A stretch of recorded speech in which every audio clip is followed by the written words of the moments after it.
Hello friends, welcome to our history class. ए video time आलोचना करबा प्लस 2 सेकेंड ईयर आर्ट्स अथवा युक्त 2 द्वितीय वर्ष कला पिला मानकर सब्जेक्ट हिस्ट्री बा इतिहास आपण मानकर यूनिट 4 अथवा चतुर्थ ककर द्वादश अध्याय रहितबा भारत रे इंग्रेज उपनिवेशवाद विरुद्ध रे विद्रोहर पाठ्यपुस्तक प्रश्न और उत्तर वीरवर उत्तरण गुरुटी कोन जारी स्किप न करे आरंभ शेष पर्यंत देखंतु।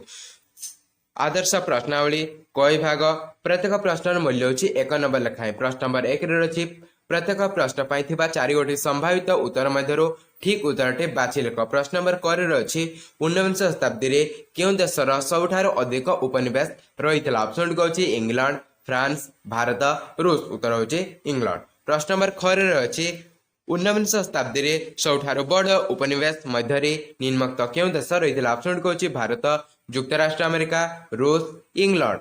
तो 19 शताब्दी रे इंग्लैंड थिला सबठारो बड़ उपनिवेशवादी शक्ति एवं भारत हैला सेतेबेलर आयतन विशिष्ट उपनिवेश। तापरे प्रश्न नंबर गरे अछि केउ युद्ध परे भारत रे कंपनी शासन आरंभ हैला। केउ युद्ध परे भारत रे ईस्ट इंडिया कंपनी शासन आरंभ हैला। ऑप्शन कहछि पलासी युद्ध, बक्सर युद्ध, पानीपत युद्ध, कलिंग युद्ध। तार सठी उत्तर होछि पलासी युद्ध। पलासी युद्ध परे भारत रे कंपनी शासन बा ईस्ट इंडिया कंपनी शासन आरंभ होइथिला। प्रश्न नंबर घर अछि पलासी युद्ध परे कंपनी के अंचल उपरे राजनीति कला। पलासी युद्ध परे कंपनी के अंचल उपरे राजनीति कला। ऑप्शन कहछि ओडिशा, मद्रास, बंग, दिल्ली। तार सठी उत्तर होछि बंग। पलासी युद्ध परे कंपनी बंग अंचल रे राजनीति कला। प्रश्न नंबर 1 रे अछि केउ आईन अनुसार खजना पैठ पई निश्चित दिन धार्य करागला। केउ आईन अनुसार खजना पैठ पई निश्चित दिन धार्य करागला। ऑप्शन कहछि राज्यसत्व लोपनीति, सूर्यास्त आईन, रेगुलेटिंग एक्ट, भारत सरकार आईन 1772। तार सठिक उत्तर होछि सूर्यास्त आईन। सूर्यास्त आईन अनुसार खजना पैठ पई एक निर्दिष्ट दिन धार्य करा जायतिला। सेही दिन मध्यरे खजना देवाको पडुथिला। तापरे प्रश्न नंबर 4 रे अछि सन्यासी विद्रोहर समयावधि कोन थिला। सन्यासी विद्रोहर समय अवधि कोन रहितला। ऑप्शन कहछि 1763 रु 1800, 1904, 1817, 1855 रु 1856। तार सठिक उत्तर होछि 1763 रु 1800। 1763 रु 1800 थिला सन्यासी विद्रोहर समय अवधि। तापरे प्रश्न नंबर 6 रे अछि सन्यासी विद्रोह निम्नलिखित केउठी देखिबाको मिली थाए। सन्यासी विद्रोह निम्नलिखित केउठी देखिबाको मिलिथिला। ऑप्शन कहछि जलपाईगुड़ी, राजमहल, खोर्धा, मीरठ। तार सठिक उत्तर होछि जलपाईगुड़ी। जलपाईगुड़ी ठारे सन्यासी विद्रोह देखिबाको मिलिथिला। तापरे प्रश्न नंबर 6 रे अछि दंतो सिद्धू को केउ विद्रोहर महानायक बोली कुहा जाय।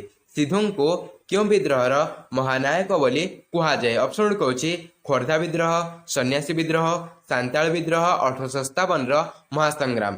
तार सठिक उत्तर हेउछि सांताल विद्रोह। सिद्धू को सांताल विद्रोहर महानायक बोली कुहा जाय। से सांताल विद्रोहर नेतृत्व नेइथिले, तेणु तांको सांताल विद्रोहर महानायक बोली कुहा जाय।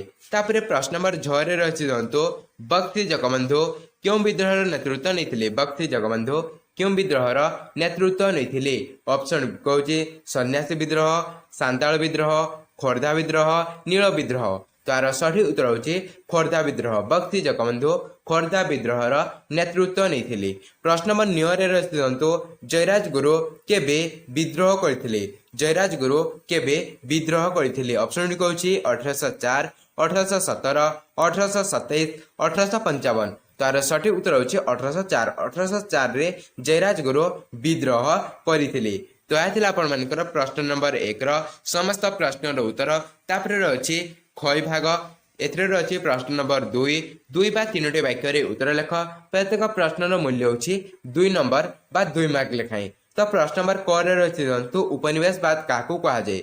तो उत्तर रे लिखिबे 18 शताब्दी रो 20 शताब्दी मध्यरे केतेक यूरोपीय देश यूरोप महादेश बाहरे राज्य विस्तार करी निज निजर साम्राज्य स्थापन कले। समानक विजित अंचल को उपनिवेश बा कॉलोनी बोली कुहागला एवं राज्य विस्तार व्यवस्था को उपनिवेशवाद बोली बा साम्राज्यवाद बोली कुहागला। सेमानकर विजित अंचल को उपनिवेश बा କଲୋନି ବୋଲି କୁହାଗଲା ଏବଂ ତାଙ୍କର ରାଜ୍ୟ ବିସ୍ତାର ବ୍ୟବସ୍ଥାକୁ ଉପନିବେଶବାଦ ବା ସାମ୍ରାଜ୍ୟବାଦ ବୋଲି କୁହାଯାଏ। ତାପରେ ପ୍ରଶ୍ନ ନମ୍ବର 6 ରେ ଅଛି ଉପନିବେଶ ଓ ଔପନିବେଶିକ ଶକ୍ତି ମଧ୍ୟରେ ପାର୍ଥକ୍ୟ କ'ଣ? ଉପନିବେଶ ଓ ଔପନିବେଶିକ ଶକ୍ତି ମଧ୍ୟରେ ପାର୍ଥକ୍ୟ କ'ଣ? ତ ଉପନିବେଶ କହିଲେ ହେଉଛି ରାଜ୍ୟ ବିସ୍ତାର କରି ସାମ୍ରାଜ୍ୟ ସ୍ଥାପନ। ରାଜ୍ୟ ବିସ୍ତାର କରି ସାମ୍ରାଜ୍ୟ ସ୍ଥାପନ କରିବାକୁ ଉପନିବେଶ ବୋଲି କୁହାଯାଏ। ଔପନିବେଶିକ କହିଲେ ହେଉଛି ସାମାଜିକ ଓ ଆର୍ଥିକ ବିକାଶ ପାଇଁ ଶୋଷଣ କରିବା, ଏହାକୁ ଔପନିବେଶିକ ବୋଲି କୁହାଯାଇଥାଏ। ତାପରେ ପ୍ରଶ୍ନ ନମ୍ବର 9 ରେ ଅଛି ସନ୍ନ୍ୟାସୀ ବିଦ୍ରୋହର ପ୍ରମୁଖ କାରଣ କ'ଣ? ସନ୍ନ୍ୟାସୀ ବିଦ୍ରୋହର ପ୍ରମୁଖ କାରଣ କ'ଣ ଥିଲା? କେଉଁ କାରଣ ପାଇଁ ସନ୍ନ୍ୟାସୀ ବିଦ୍ରୋହ ହୋଇଥିଲା? ତ ଆପଣମାନେ ଉତ୍ତରରେ ଲେଖିବେ 1757 ମସିହାରେ ବଙ୍ଗ ଅଧିକାରରୁ 1760 ଦଶକରେ କମ୍ପାନୀ ହାତକୁ ଦିୱାନୀ ବା ଖଜଣା ଅସୁଲ ଅଧିକାର ଯିବାରୁ ସନ୍ନ୍ୟାସୀ ବିଦ୍ରୋହ ହୋଇଥିଲା। ତାପରେ ପ୍ରଶ୍ନ ନମ୍ବର 10 ରେ ଅଛି ସନ୍ନ୍ୟାସୀ ମାନେ କାହିଁକି ଇଂରେଜର ସନ୍ଦେହ ଚକ୍ଷୁରେ ରହିଲେ? ସନ୍ନ୍ୟାସୀ ମାନେ କାହିଁକି ଇଂରେଜର ସନ୍ଦେହ ଚକ୍ଷୁରେ ରହିଲେ? ତ ଆପଣମାନେ ଉତ୍ତରରେ ଲେଖିବେ ସନ୍ନ୍ୟାସୀ ମାନେ ଗୋଷ୍ଠୀବଦ୍ଧ ହୋଇ ଗୋଟିଏ ସ୍ଥାନରୁ ଅନ୍ୟ ସ୍ଥାନକୁ ଯାତ୍ରା କରୁଥିଲେ, ତେଣୁ ଇଂରେଜମାନେ ସେମାନଙ୍କୁ ସନ୍ଦେହ ଦୃଷ୍ଟିରେ ଦେଖୁଥିଲେ। ସେମାନେ ଗୋଷ୍ଠୀବଦ୍ଧ ଭାବରେ ଗୋଟିଏ ସ୍ଥାନରୁ ଅନ୍ୟ ସ୍ଥାନକୁ ଯାଉଥିବାରୁ ଇଂରେଜମାନେ ସେମାନଙ୍କୁ ସନ୍ଦେହ ଦୃଷ୍ଟିରେ ଦେଖୁଥିଲେ। ତାପରେ ପ୍ରଶ୍ନ ନମ୍ବର 11 ରେ ଅଛି ଖୋର୍ଦ୍ଧା ବିଦ୍ରୋହରେ କାହିଁକି ପାଇକମାନେ ସକ୍ରିୟ ଭାବେ ଅଂଶଗ୍ରହଣ କରିଥିଲେ? ଖୋର୍ଦ୍ଧା ବିଦ୍ରୋହରେ କାହିଁକି ପାଇକମାନେ ସକ୍ରିୟ ଭାବରେ ଅଂଶଗ୍ରହଣ କରିଥିଲେ? ଖୋର୍ଦ୍ଧା ରାଜାଙ୍କୁ ଗାଦିଚ୍ୟୁତ କରି ମେଜର ଫ୍ଲେଜର ଏହାର ଶାସନଭାର ଗ୍ରହଣ କରିଥିଲେ, ଏଥିପାଇଁ ପାଇକମାନେ ଏହି ବିଦ୍ରୋହରେ ସକ୍ରିୟ ଭାବରେ ଅଂଶଗ୍ରହଣ କରିଥିଲେ। ତାପରେ ପ୍ରଶ୍ନ ନମ୍ବର 14 ରହିଛି କାହାକୁ ସାନ୍ତାଳ ମାନେ ଦିକୁ ବୋଲି କହୁଥିଲେ? କାହାକୁ ସାନ୍ତାଳ ମାନେ ଦିକୁ ବୋଲି କହୁଥିଲେ? ତ ଆପଣମାନେ ଉତ୍ତର ଲେଖିବେ ସାନ୍ତାଳ ମାନେ ଜଙ୍ଗଲ ସଫା କରି ନୂଆ ଗାଁ ବସାଉଥିଲେ ଏବଂ ପରିଶ୍ରମ କରି କୃଷି ଜମି ପ୍ରସ୍ତୁତ କରୁଥିଲେ। ଏହାର ଲାଭକୁ ଦିକୁ ବୋଲି କୁହାଯାଇଥାଏ। ତାପରେ ପ୍ରଶ୍ନ ନମ୍ବର 14 ରେ ଅଛି ଡୋମିନିକୋ କେଉଁ ଅଞ୍ଚଳକୁ କୁହାଯାଉଥିଲା? ଡୋମିନିକୋ କେଉଁ ଅଞ୍ଚଳକୁ କୁହାଯାଉଥିଲା? ଉତ୍ତରରେ ଲେଖିବେ ପାହାଡ଼ିଆ କ୍ଷେତ୍ର ଏବଂ ସମତଳବାସୀ କ୍ଷେତ୍ର ମଧ୍ୟରେ ଏକ ବିସ୍ତୃତ ବନାଞ୍ଚଳ ରହିଥିଲା। ଏହି ଅନାବାଦୀ କ୍ଷେତ୍ରକୁ ଡୋମିନିକୋ ବୋଲି କୁହାଯାଉଥିଲା। ତ ପାହାଡ଼ିଆ କ୍ଷେତ୍ର ଏବଂ ସମତଳବାସୀ କ୍ଷେତ୍ର ମଧ୍ୟରେ ଏକ ବିସ୍ତୃତ ଅଞ୍ଚଳ ରହିଥିଲା। ଏହି ଅନାବାଦୀ କ୍ଷେତ୍ରକୁ ଡୋମିନିକୋ ବୋଲି କୁହାଯାଉଥିଲା। ପ୍ରଶ୍ନ ନମ୍ବର 16 ଅଛି 1857ର ମହାସଂଗ୍ରାମ ସହିତ ସୁରେନ୍ଦ୍ର ସାଏ କେଉଁ ଆଧାରରେ ସମ୍ପୃକ୍ତ ଥିଲେ? କୌଣସି ସମ୍ପର୍କ ସେମାନଙ୍କର ନଥିଲା, କୌଣସି ସମ୍ପର୍କ ରହିନଥିଲା। ପ୍ରଶ୍ନ ନମ୍ବର 9 ଅଛି ସୁରେନ୍ଦ୍ର ସାଏଙ୍କ ବିଦ୍ରୋହ କାହିଁକି ଆଜି ସ୍ମରଣ ଯୋଗ୍ୟ? ସୁରେନ୍ଦ୍ର ସାଏଙ୍କ ବିଦ୍ରୋହ କାହିଁକି ଆଜି ସ୍ମରଣ ଯୋଗ୍ୟ? 1857ର ବିଦ୍ରୋହରେ ସୁରେନ୍ଦ୍ର ସାଏ ମୃତ୍ୟୁ ପର୍ଯ୍ୟନ୍ତ ଦୀର୍ଘ 37 ବର୍ଷ କାଳ ଜେଲରେ ରହିଥିଲେ, ତେଣୁ ତାହା ସ୍ମରଣ ଯୋଗ୍ୟ।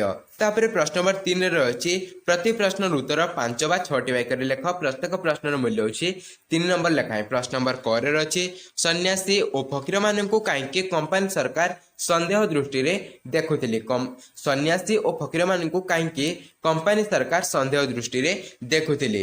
ତ ସନ୍ନ୍ୟାସୀ ଓ ଫକୀରମାନେ ଗୋଷ୍ଠୀବଦ୍ଧ ହୋଇ ଗୋଟିଏ ସ୍ଥାନରୁ ଅନ୍ୟ ସ୍ଥାନକୁ ଯାତ୍ରା କରୁଥିବାରୁ କମ୍ପାନୀ ସରକାର ବା ଇଂରେଜମାନେ ସେମାନଙ୍କୁ ସନ୍ଦେହ ଦୃଷ୍ଟିରେ ଦେଖୁଥିଲେ, କାରଣ ସେମାନେ ଗୋଷ୍ଠୀବଦ୍ଧ ଭାବରେ ଯାଉଥିବାରୁ କେଉଁଠି ଡକାୟତ ବା ଚୋରି କରିବାର ସମ୍ଭାବନା ରହିଥିବାରୁ ସେମାନେ ସନ୍ଦେହ ଦୃଷ୍ଟିରେ ସେମାନଙ୍କୁ ଦେଖୁଥିଲେ। ତାପରେ ପ୍ରଶ୍ନ ନମ୍ବର 6 ରହିଛି ଜୟରାଜଗୁରୁଙ୍କୁ ବିଦ୍ରୋହର ପର୍ଯ୍ୟାଲୋଚନା କର। ଜୟରାଜଗୁରୁଙ୍କ ବିଦ୍ରୋହର ପର୍ଯ୍ୟାଲୋଚନା କର। ତ ଏହି ପ୍ରଶ୍ନଗୁଡ଼ିକର ଉତ୍ତର ଆପଣମାନେ ନିଜେ କରିଦେବେ। ତ ଭିଡ଼ିଓକୁ ଏତିକିରେ ଆମେ ସମାପ୍ତ କରିବା। ଭିଡ଼ିଓଟି ଯଦି ଭଲ ଲାଗିଲା ଭିଡ଼ିଓଟିରେ ଲାଇକ୍ ଦେବେ ଏବଂ ସାଙ୍ଗସାଥୀମାନଙ୍କ ସହ ଅଧିକରୁ ଅଧିକ ମାତ୍ରାରେ ସେୟାର କରିବେ। ତ ଦେଖା ହେବା ଏକ ନୂତନ ଭିଡ଼ିଓରେ, ସେ ପର୍ଯ୍ୟନ୍ତ ଜୟ ଜଗନ୍ନାଥ।